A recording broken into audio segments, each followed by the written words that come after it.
يا مقلب القلوب يا مقلب القلوب يا مقلب القلوب ثبت قلبي على دينك ثبت قلبي على دينك. خوب یہ کون کر سکتا ہے؟ فیصلہ کن بات کون کر سکتا ہے؟ فیصلہ کن بات وہی کر سکتا ہے جس کو ساری حقیقت کا علم ہو اور ساری حقیقت اس کے سامنے ہاتھ کی ہتھیلی کی طرح ہو. وہی فیصلہ کن بات کر سکتا ہے. اور یہ ہتھیلی کی طرح بات اسی کے پاس ہو سکتی ہے جو ہر امر کی تہ میں پہنچ سکتا ہے.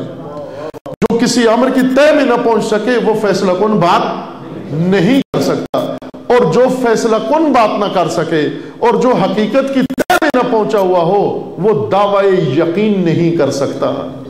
جب تک آپ معاملے کی تہ میں نہیں پہنچے آپ یقین سے کچھ بھی نہیں کہہ سکتے.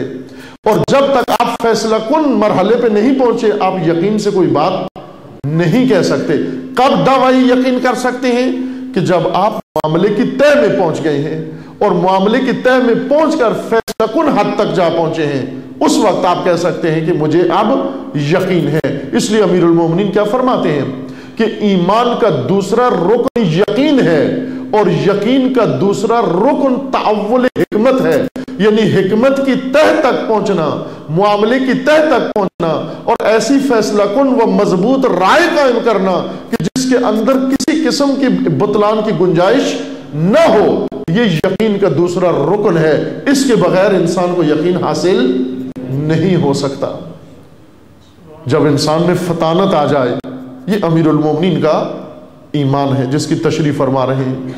امیر، مومنوں کے امیر، مومنوں کے امیر اور مومنوں کے اجیر. مومنوں کے بہت ساری چیزیں ہیں نا. مومنوں کے اسیر، مومنوں کے امیر، مومنوں کے اجیر. مومنوں کے اسیر کون ہیں؟ جن کو مومنوں نے پکڑ رکھا ہے، قید میں رکھا ہوا ہے، یہ مومنوں کے اسیر ہیں. اب ہر مومن کسی نے کسی کو اسیر بنایا ہوا ہے، کسی کو پکڑ رکھا ہے، کسی کو اپنا قیدی بنایا ہوا ہے. یہ اسیر مومنین ہے. اور ایک ہے اجیر مومنین. اجیر یعنی جن کو اجرت پہ لگا ہوا ہے، جن کو فیس دے کر کام کرواتے ہیں. مثلا کسی سے آپ اپنا دیوار بنوا رہے ہو، کسی سے کپڑے سلوا رہے ہو، کسی سے جوتے بنوا رہے ہو، کسی سے آپ بچہ پڑھوا رہے ہو. آج کل ٹیچر اجیر ہیں، ٹیوشن پڑھاتے ہیں. آپ پیسے دیتے ہو میرے بچے کو آ کر پڑھاؤ. وہ پہلے زمانے میں کیا ہوتا تھا؟ استاد بچوں سے پوچھتے تھے سبق اور اب بچے پوچھتے ہیں استاد سے مبلغ کہ ٹیچر صاحب کتنا دیں آپ کو.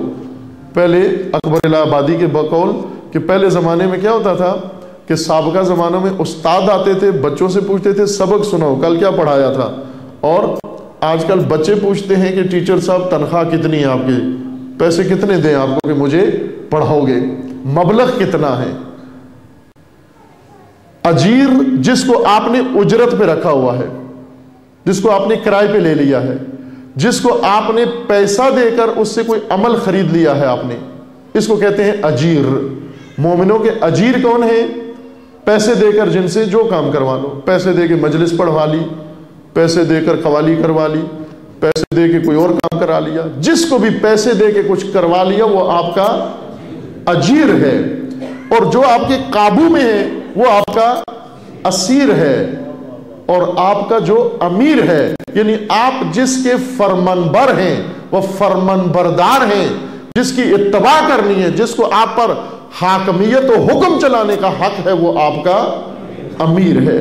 لیکن ہم امیر المومنین خود فرماتے ہیں کہ میری مشکل یہ ہے کہ ایسی ملت و ایسی قوم مجھے ملی ہے جو میری اطاعت نہیں کرتی. امیر المومنین فرماتے ہیں لا رائے لامیر لا یطاع. ایسے امیر کی رائے کا کیا فائدہ جس کی اطاعت نہ کی جاتی ہو، جس کی بات نہ مانی جاتی ہو. اب توجہ کرائیں، ایک طرف سے اجیر، مومنوں کا اجیر ان کو ایمان بتاتا ہے. ایمان کیا ہے؟ جو اجیروں نے بتایا ہوا ہے، یعنی جن کو آپ نے فیسیں دی ہیں انہوں نے آپ کو ایمان بتایا ہے. وہ ایمان آپ کے پاس موجود ہے اور وہ ایمان آپ نے سمجھا ہوا ہے. اب یہ امیر کا ایمان ہے. اجیر مومنین اور امیر مومنین. امیر مومنین کا ایمان یہ ہے کہ اے مومنو، ایمان کے 4 ستون ہیں. ان 4 ستونوں میں سے دوسرا ستون یقین ہے. یقین کے 4 شعبے ہیں. پہلا شعبہ ذہانت اور عقل کی بصیرت ہے، شعور ہے، اور دوسرا شعبہ حکمت کی تہ تک پہنچنا ہے، معاملے کی تہ تک پہنچنا ہے، اور فیصلہ کن حد تک آپ نے حقیقت کو کشف کرنا ہے، اس فیصلہ کن حد تک کہ جس کے بعد کسی شک و شبہے کی گنجائش نہ رہ جائے. خاتمہ کر دے تمام باس کا، تمام چوہوں چرا کا. وہ حکمت ہے، اور اس کی تہ تک پہنچنا تعویل حکمت ہے. جب آپ کے اندر یہ صلاحیت پیدا ہو جائے، اس وقت یقین کا دوسرا شعبہ قائم ہو گیا ہے. اور یقین کا دوسرا شعبہ جب قائم ہو جائے، پھر آپ سمجھے کہ ایمان کا ایک رکن کھڑا کر دیا آپ نے. یہاں میں چونکہ آخری آج یہ فرصت ہے مجلس ہے، میں اگلے 2 رکن بھی مختصر سے آپ کی خدمت میں عرض کر دوں کہ دوسرا شعبہ امیر المومنین علیہ السلام نے جو بیان فرمایا. تیسرا وَمَوْعِظَةِ الْعِبْرَةِ، یقین کا تیسرا شعبہ ہے عبرت سے موعظہ لینا. عبرت ہم عموماً کہتے ہیں عبرت لو اس سے. عبرت لینے سے مراد یعنی جو کام اس نے کیا ہے وہ آپ نہ کرو. عبرت بھی عبور سے ہے. عبرت یعنی عبور کرنا. عبرت لو یعنی عبور کرو. عبور کرو. آپ نے ایک منظر دیکھا، ایک حادثہ دیکھا، ایک شخص دیکھا، مریض دیکھا. مثلا ایک شخص سگریٹ پیتا ہے، خدا نخواستہ سرطان میں مبتلا ہو گیا ہے، آپ عبرت لو اس سے. دوسرے سگریٹ پینے والے عبرت لیں اس سے. یا وہ لوگ جو ورزش نہیں کرتے، بیمار ہو جاتے ہیں، دوسروں کو کہتے ہیں عبرت لو ان سے. آپ بھی یہ کام جو کر رہے ہو عبرت لو. عبرت لو سے مراد یعنی عبور کرو. عبور سے مراد نہ کہ بھاگو یہاں سے. عبور سے مراد کیا ہے؟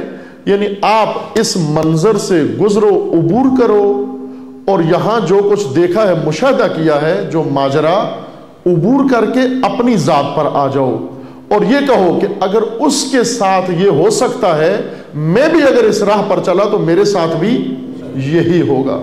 عبور کر کے اپنے تک پہنچاؤ. عبرت حاصل کرنے کا یہ مطلب ہے. بہت سارے جگہ ہیں عبرت کی. امیر المومنین فرماتے ہیں کہ اندھی ہو جائے وہ آنکھ جو عبرت نہیں لیتی. عبرت انسان کے لیے سب سے بڑی کتاب ہے، اور آپ کے لیے عبرت ہی عبرت ہے. ہر چیز میں عبرت ہی عبرت ہے.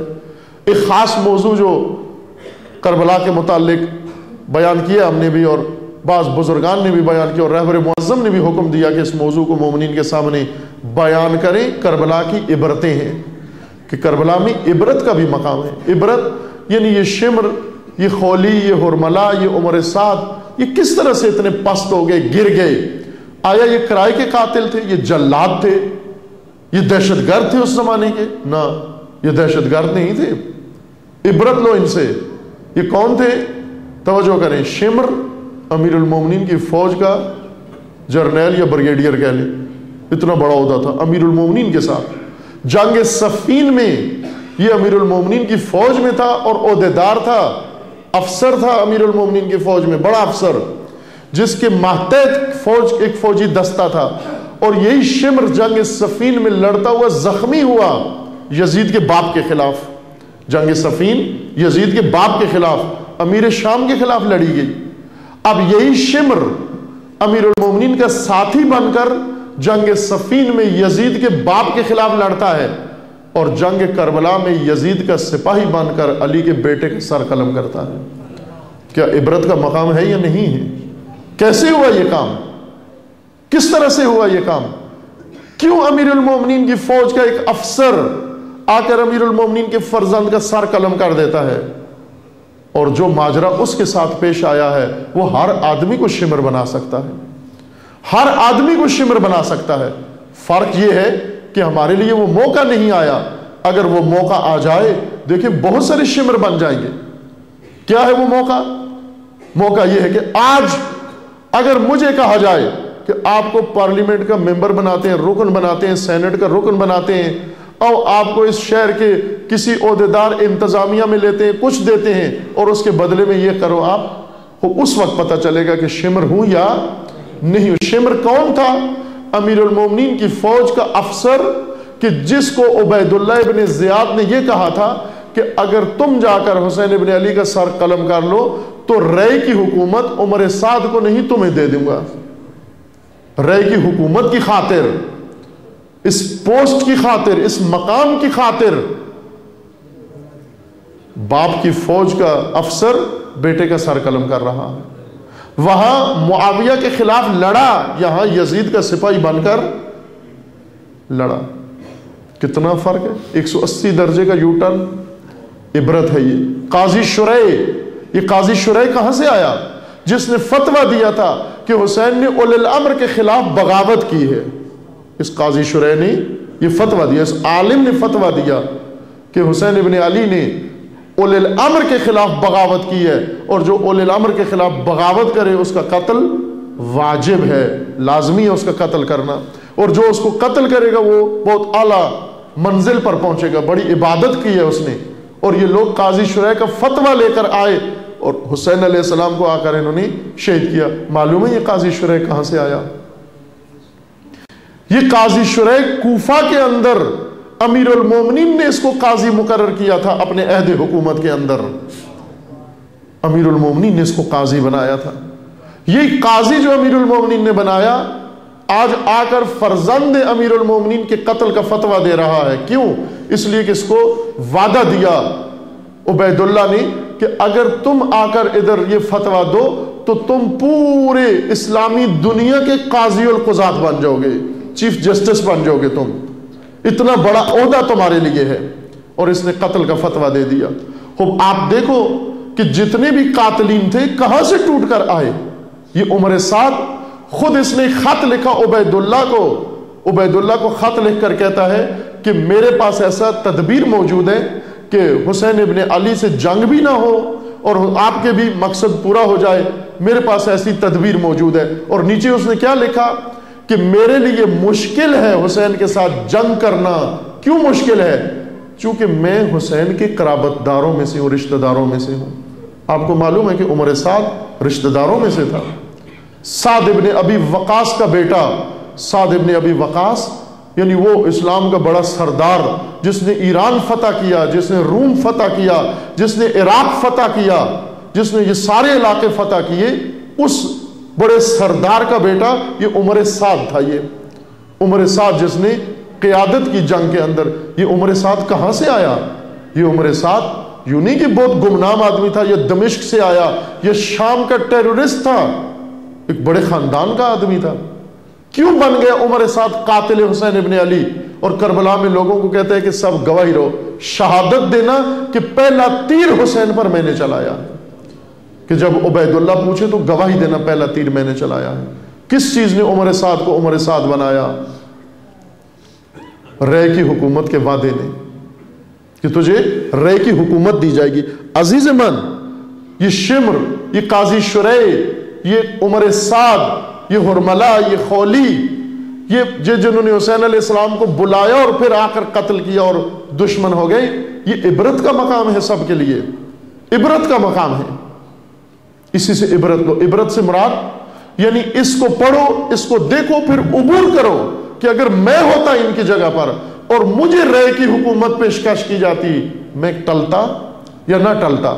آج اگر کیا جائے، ایک پلاٹ مجھے دیا جائے اور کہا جائے تم خیانت کرو اپنے دین کے ساتھ، قوم کے ساتھ، ایک ویزا کے بدلے میں اگر خیانت کرتا ہوں، ایک پلاٹ کے بدلے اگر میں خیانت کرتا ہوں، کیا آج آپ کو نہیں نظر آ رہا؟